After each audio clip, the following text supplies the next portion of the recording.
Hello, you beautiful people. It's Showtime, the start of a brand new theatre-filled podcast, where we discuss all things theatre with a variety of guests and topics of discussion. So it's time to grab a brew, get settled down, and let's begin.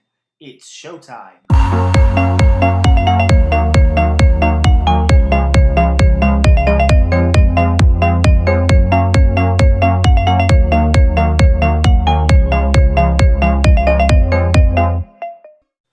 Hello and welcome to It's Showtime, the brand new theatre-filled podcast where we look to discuss all things theatre with a variety of guests and topics of discussions.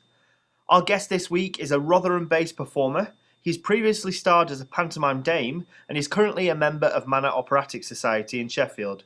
He's a church organist and he loves cooking, baking and flower arranging. Please welcome Mr. Nick Challenger. Hi Chris. How you doing? Hi, thank you. Yeah, I'm good, thank you. How's lockdown? Boring? Boring. Are you managing to do anything? Lots of walks. Lots of walks, yeah? Excellent. Passing the time at the minute. Yeah. So you're a stylist, aren't you? I am. So you're not managing to get any work done at all at the moment? No, the salon's closed until whenever. Yeah, okay. Well, Nick, we're going to get to know you a little bit better, so we're going to play our first game. It's called It's Decision Time.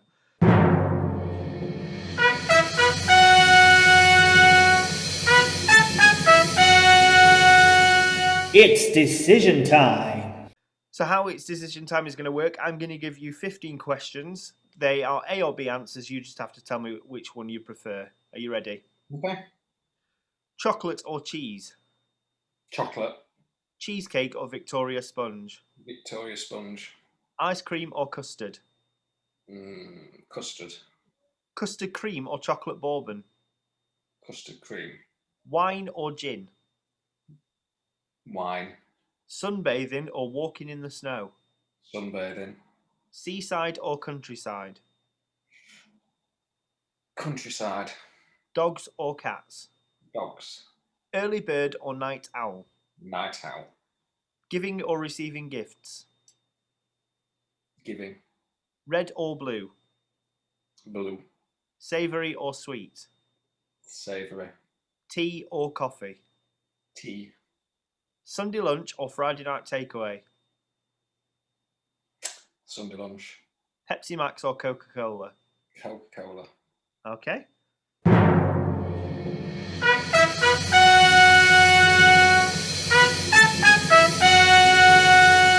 It's decision time. See, that wasn't so bad. That's the end of It's Decision Time. So you're a Coca-Cola fan over Pepsi Max. You prefer the colour blue. And you prefer giving gifts. What is it about giving gifts that you prefer? To surprise people. Yeah. Okay. To treat somebody. Yeah. All right. Nick, tell us a bit about yourself. I'm 42. Nearly 43. I live in, well, it's classed as Sheffield, but it's actually Derbyshire because we're on the border. So I'm near the Rother Valley Country Park. Yeah. I'm a hairstylist and work 3 days a week, self-employed. And I've also got a holiday let, a little cabin that I let out. So the holiday let, where is it? That's at Tattershall Lakes in Lincolnshire. And can anybody book, or is it? Yeah. Yeah. So where can they find out about that? So if anybody wants to know about it, if they go onto Facebook and put Oyster Catcher Lodge, and there's a Facebook page which takes you through to the booking site. Yeah. Okay, and how long have you had that? Just over a year. Just over a year. Yeah. It's beautiful around Tattershall. Yeah, it is. Nice place. Yeah. So, Nick, how did you get into theatre? Started at school, secondary school actually, and joined the music department and did the musicals at school. And that progressed when I was 14 to starting pantomimes at the Montgomery in Sheffield. Yeah. So how many years were you doing the panto at Montgomery? I did it at Montgomery for 25 years. 25 years, wow. And you ended up becoming the dame, didn't you? Yes, so I ended up actually writing, producing, directing, and becoming the dame as well. Okay. And how was that? So you took over from Roy, didn't you? I did, yeah. Yeah, and how was that when you got the you were past the gauntlet and you were given the baton? Quite daunting at first, because he'd obviously done it for nearly 70 years. Yeah. So it was quite daunting to actually take it all on as well, because I took it all on from the start. It wasn't a gradual thing, it was like everything all at once. And as a performer, do you prefer the sort of just concentrating on stage, or do you prefer the directing side of things and writing? I now prefer being on stage and leaving that to somebody else, because it's too stressful. But I was going to say, how do you manage to fit it all in your brain? So if you've got, because obviously you're taking on enough if you're performing, because you've got to remember all your lines, particularly if you're the dame, because you're the sort of central character. But how do you manage to sort of retain all the information of everything that you've got to think about, from directing to producing and writing as well? I think when you write a pantomime script, then you're directing it and producing it in your head while you're writing it, if that makes sense. So as you're writing it, you're going through what's going to happen and where you want things and what you want. So I found that easier than actually, I don't think I could do it if I was given a script, because then you've got to look into how the writer interprets it. So if you're writing your own, then it's all in your head and you're just processing it all at the same time. Yeah. And then you joined Manor Operatic Society in 2019, is that right? Yeah. Yeah. And so you've been a long-time supporter of Manor, haven't you? So we go back to the Montgomery days. My family have been going to Manor shows for 50 years, and I've been going. I was 2, the first pantomime I went to, so 40 years. yeah. So what took you so long? Why did it take so long to join? I'm a slow starter. Brilliant, brilliant. Right, we'll talk more about theatre later. We're going to play our next game. It's called Name That Show. Name that show. So, Nick, we've named that show. I'm going to give you each letter of the alphabet from your name. For each letter, you have to give me the title of a show. It can be a play, a pantomime, or a musical. Are you ready? Yeah. Okay. N.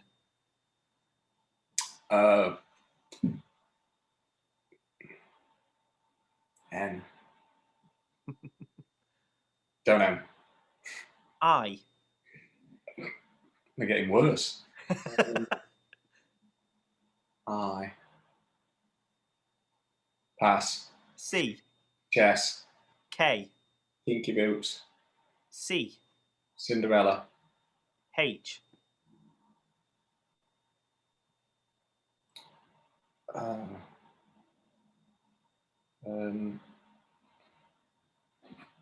Hamilton. A. Aladdin. L. L.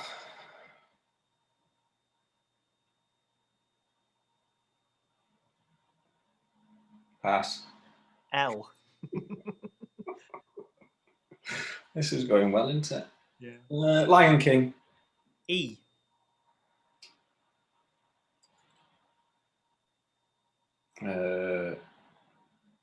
Pass. N.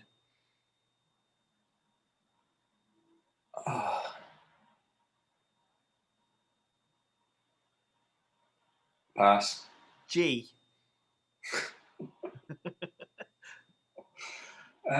G.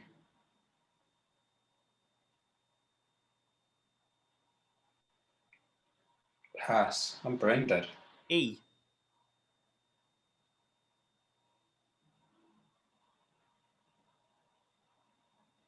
Evita.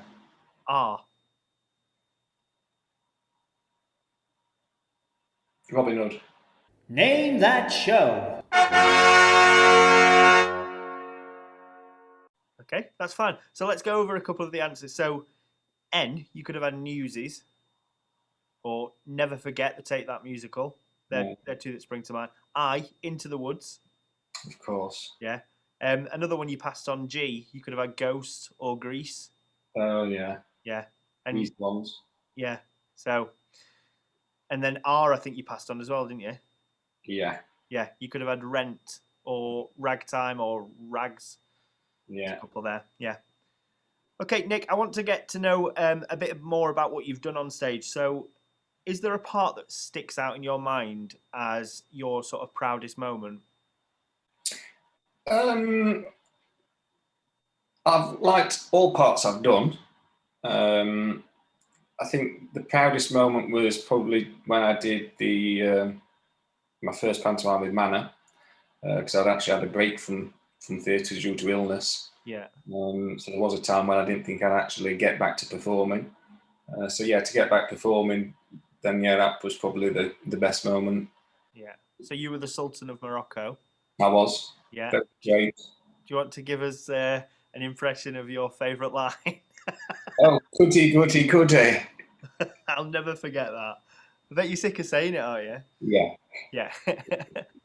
So it must have been a really special feeling, like if you've supported Manor all your life and you've been watching the shows, to then actually become a part of the group and get on stage and get a principal part in your first panto. Yeah, it was. Yeah, it was a great moment. Yeah.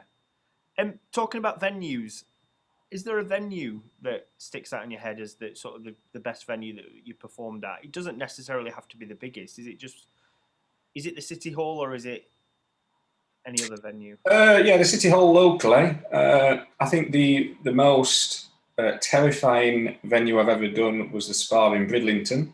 Yeah. That was for the Noda weekend. So I organised a cabaret show for that and performed in drag. And that was the most terrifying and daunting experience because it was 700 thespians that were the worst critics ever. Yeah. That was a great moment and a great venue to perform in. Yeah, it's a beautiful venue as well, the Bridlington Spa. Talking about sort of theatre, and it's lost at the moment, obviously, because of lockdown and everything like that.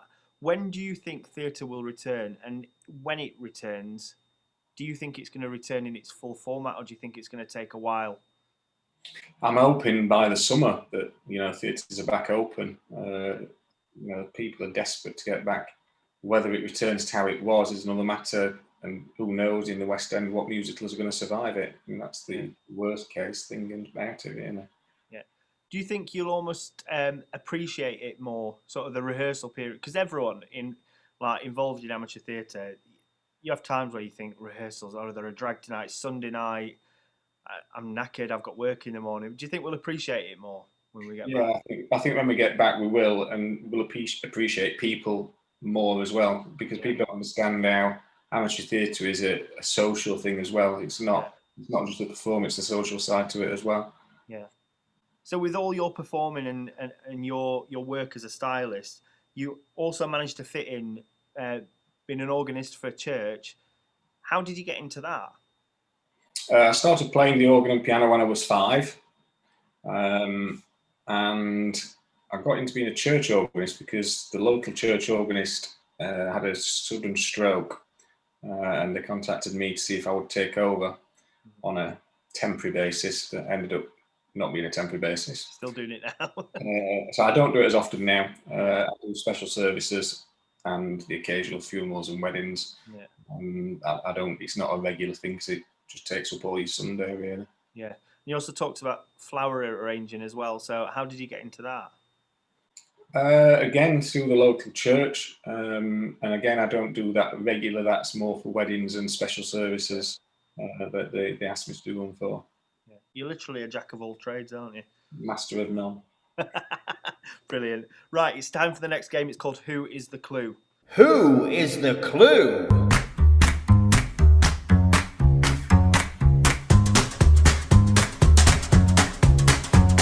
Who is the clue?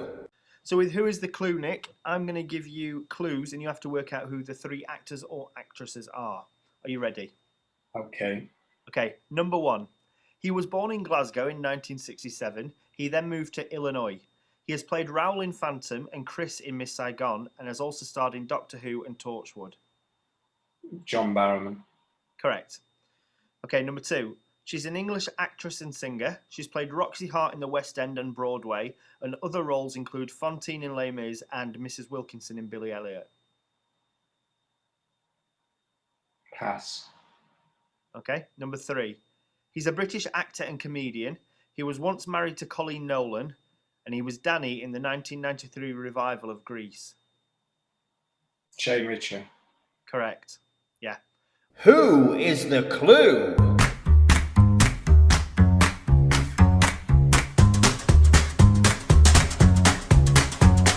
Who is the clue? Okay, so let's just go back over it. So number 2, the English actress and singer. She's played Fantine in Les Mis and Mrs. Wilkinson in Billy Elliot. It's Ruthie Henshall. Of course. Yeah. You should have said that she had sex in Buckingham Palace and I would have known. I know. Well, I was going to put a clue that she was in the latest series of I'm a Celeb, but I thought that would have given it away straight away. So, right, it's time for the quickfire quiz round, Nick. It's the quickfire quiz round. So there are 10 questions to answer in total. You've got 60 seconds to answer them. Are you ready? Okay. Okay. Old Man River is a song composed in 1927 for which musical? Showboat. Younger Than Springtime and Some Enchanted Evening are just 2 of the many classics from which musical?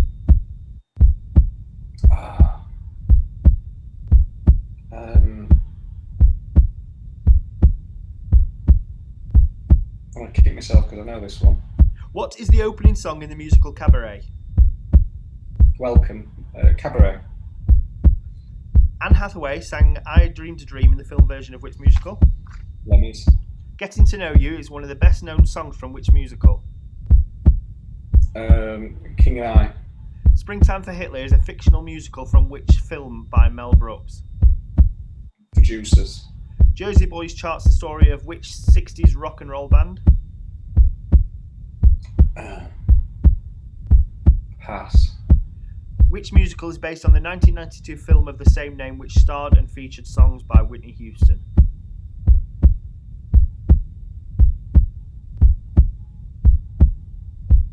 Pass. Which musical debuted on Broadway the earliest, Kinky Boots or Hamilton?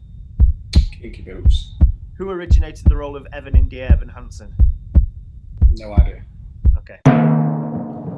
It's the quickfire quiz round.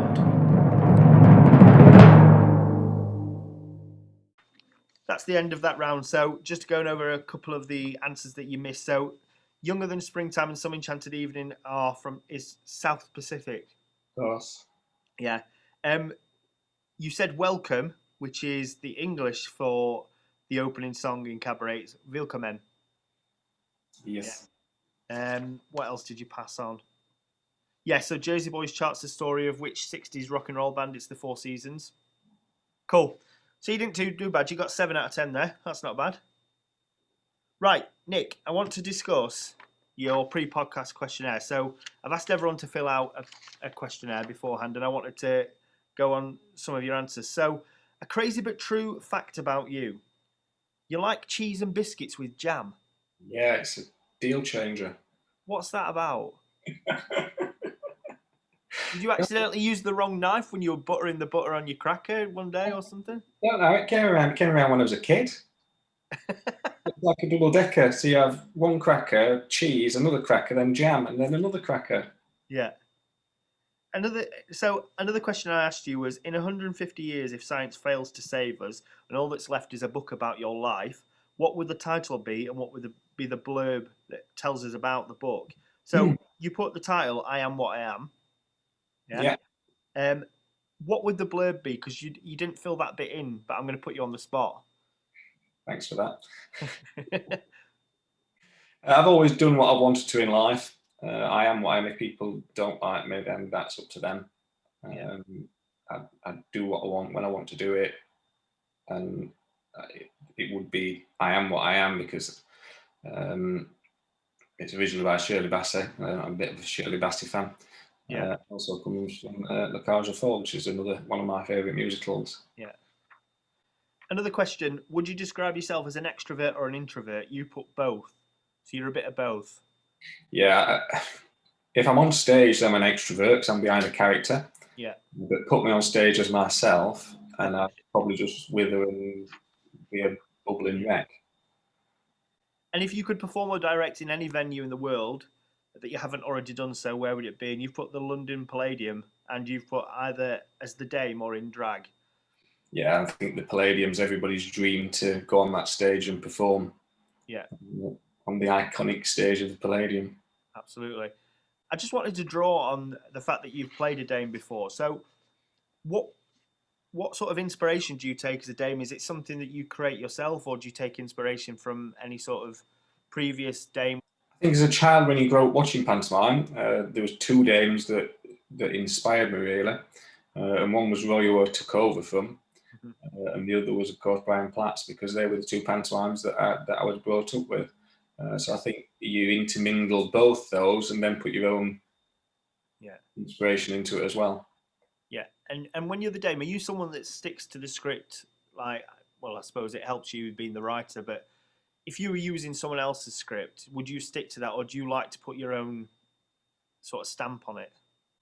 I think as a dame, you just do that naturally. You put your own stamp on it, and you always pick up on what's happening on stage. And if you know you can take it off on a tangent, then you do. Yeah. And do you have someone in particular that inspires you in life? No, I think everybody inspires you. I think everybody that you meet, you learn and you get inspired from everybody, really. Yeah.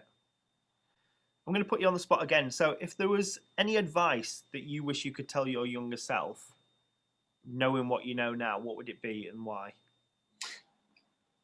Not to be afraid and just do it. I think many years I held back from doing things, and really you've just got to do it. I don't regret anything that I have done. I've probably just done it sooner. Yeah, okay. And any advice you wish you could impart on the audience? Just to enjoy, what they're watching. I think anybody who's on stage does it for the audience's enjoyment as well as their own. Yeah, brilliant. And just before we wrap up, so thinking about all the shows that you've done over the years, is there any show that sticks out where you could think that you've had any mishaps on stage? Plenty. Okay. Is there any one in particular that you still laugh about now? Possibly the first show I did at school, actually, which was Annie, and I was in the chorus and accidentally missed the front of the stage and ended up on the headmaster's knee. Of all the knees you could have sat on, Yeah. headmaster's knee. Brilliant. Well, Nick, it's been a pleasure to talk to you. And you, thank you. Yeah, no, thanks for coming on. This has been It's Showtime, the brand new Theatre Field podcast. You can find out more on our Facebook page, and you can also go on YouTube and click subscribe. Thank you very much.